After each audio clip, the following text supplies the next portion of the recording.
So basically, a very good afternoon to one and all.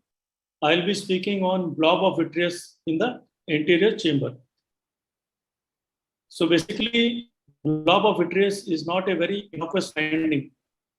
And the most common cause is after cataract surgery and post-trauma. It can cause various complications like pupillary block glaucoma, IOL and lens subluxation, cystoid macular edema, detachments, vitreous Wick syndrome, corneal decompensation, end of, etc. A good and thorough slit lamp examination is a must. A very cursory examination, sometimes you may miss the presence of vitreous. And once you find the vitreous is there in the AC, you need to look whether it is attached to the wound or whether it is touching to the endothelium. So that also is very important. So the most common cause, as I alluded earlier, is cataract surgery. So it is always better that you are aware of the risk factors before you undertake a cataract surgery, because then only you can prevent complications and manage the case in a better way. The other importance is that you can inform the patient correctly. You can take an informed consent. You could get a special consent about the need for special procedures if needed. The management of PCR starts with good anticipation. If you don't anticipate PCR, you are going to create a mess. PC rent, I think I don't have to really tell. Most of you are good cataract surgeons. So it can happen at any stage of cataract surgery. And there are a few sort of pointers. You should anticipate PC rent early, because to start with, the PC rent is usually small. If it's not managed properly, it can lead to enlargement of the PC rent and nucleus drop. So if you see a peripheral bright red reflex, there's a pupillary snap sign, sudden deepening of the AC, tilt of the nucleus, you're not able to engage the nucleus. All these are pointers that you could be dealing with a PC rent. And once you have a rent, what to do?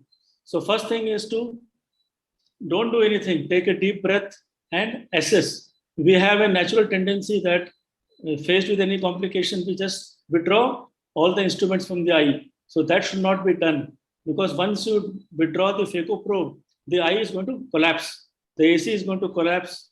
The vitreous is going to come into the AC. The PC is going to enlarge, and nucleus can go into the vitreous cavity. So the main thing is to not remove the phaco probe. You can remove the side port, and from there you inject the visco.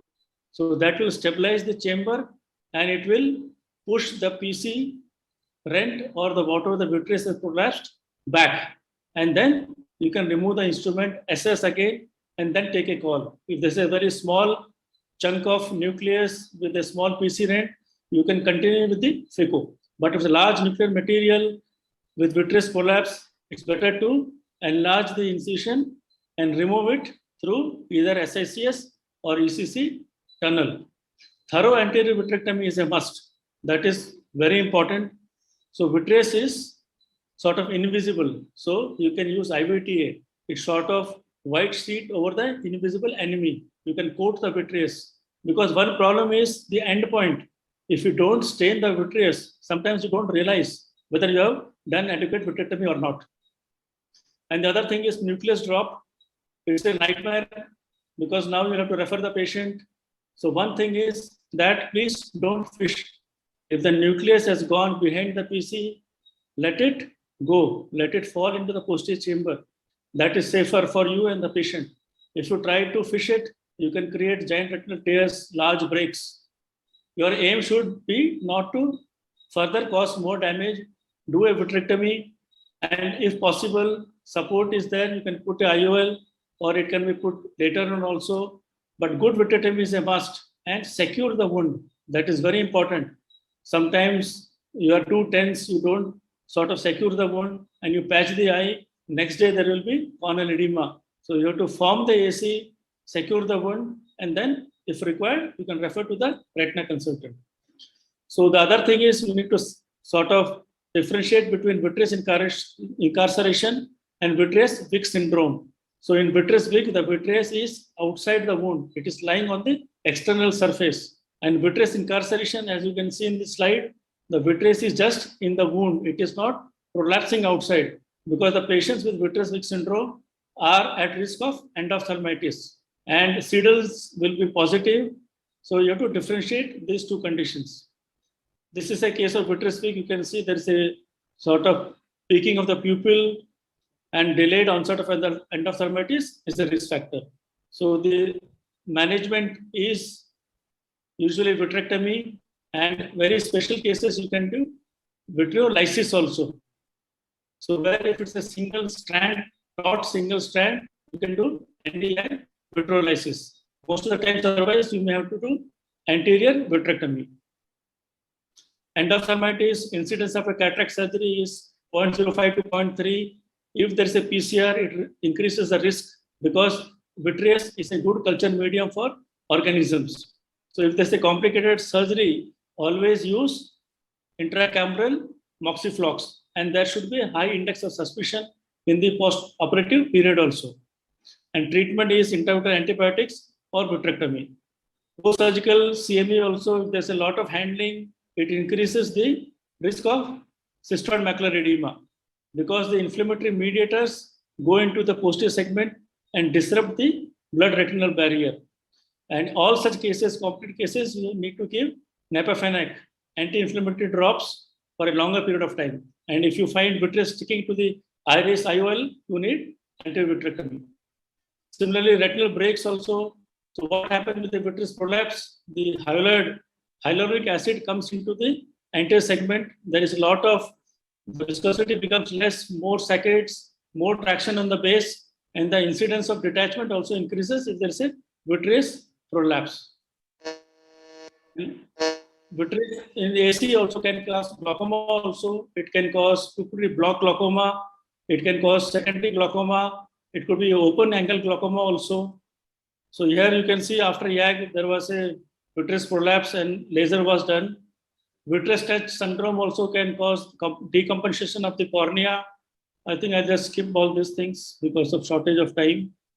So basically, as a retinal surgeon, we would always like to do PPV. That is always safer and better. But I think most of the anterior segments can stick to anterior vitrectomy. If done well, most of the cases can do well. So to conclude, risk stratification is important. Vitreous in AC can cause many complications. And you have to remember that PCR does not cause vision loss. Poor management of vitreous loss causes the vision to decrease. So good management is the crux. Thanks a lot. Many thanks, Dr. Naresh, for dealing so precisely with this important topic. In our enthusiasm to start the session, I forgot to introduce our other two eminent chairpersons. So I would like to invite Professor Dr. P.N. Biswas, sir, very senior vitreoretinal surgeon from Calcutta. He's been the chief of vitreoretinal services at the Regional Institute and the Medical College of Calcutta. And also Dr. Abhishek Anand, assistant professor, Regional Institute of Ophthalmology at the IGIMS Patna. So I welcome them both.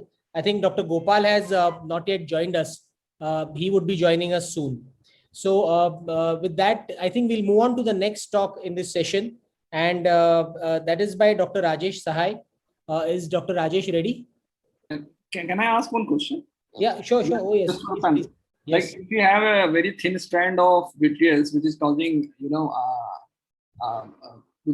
causing an iris peaking. So what is the preferred these days? You want the panel will go for YAG removal of the hyaloid, or do we go inside and do a 25 gauge vitrectomy or 27 gauge vitrectomy? See, if there's if there's only a single strand of vitreous strand with peaking of the pupil, sometimes you can wait and watch also if there is no post-surgical CME, if the patient is asymptomatic. But most of the time, this vitreous strand with time is going to cause post-surgical CME. So if it's a single strand only, I think it's better to do the anterior approach. You can just snip the vitreous from the anterior segment. That should be good enough. Will you prefer YAG, sir, or you'll go inside? YAG can be done. This is single strand, but I'm not sure most of us are not really using ND-YAG vitreolysis.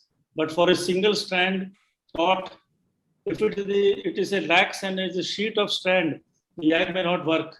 So I don't have really any personal experience with ND vitreolysis. The topic also is a little blob of vitreous in AC. See, anterior segment surgeons are scared of vitreous. We like vitreous. So we always want vitreous. So, but definitely move to our second